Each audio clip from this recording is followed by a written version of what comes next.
Welcome back in, everyone. I'm Kade Calvin. Let's talk some sports for a few minutes now. We'll start with baseball. First, we'll go local to the Wenatchee AppleSox.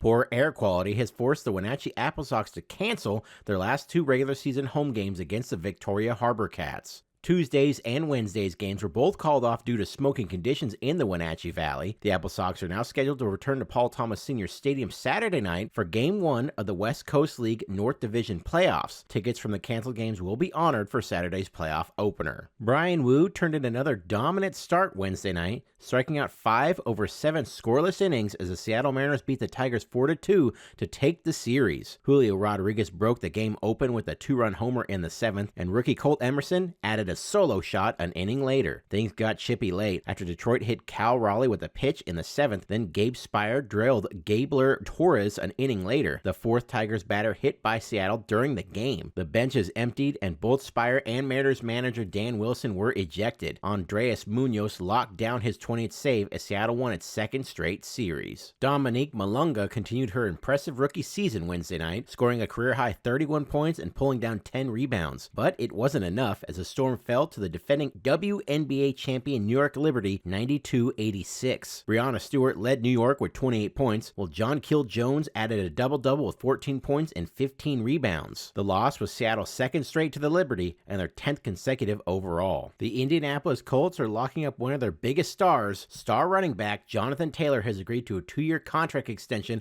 worth $44 million, keeping the 2021 NFL rushing champion under contract through the 2028 season. The deal comes just 2 days after Atlanta made Bijan Robinson the highest paid running back in league history. This continues a very busy week for the NFL's top ball carriers. All right, it's time once again to jump into the sports time machine and check out this day in sports history. On this day in sports history, August 6, 1890, a 23-year-old Cy Young made his Major League Baseball debut for the Cleveland Spiders. Before the game, Chicago player-manager Cap Anson took one look at the rookie and called him, quote, just another big farmer, end quote. Young made him eat those words, though, throwing a 3-hitter in an 8-1 victory over Anson's club. So impressive was the performance, they say. Anson reportedly tried to buy Young's contract after the game, but Cleveland, they refused. It was the first of a Major League record 511 career wins, a record that still stands more than a century later. After Cy Young's death in 1955,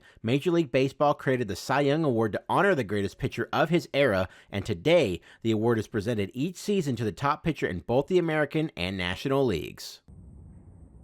Alrighty, that's all for sports this time. Reporting for NCWLIFE, I'm Kade Calvin.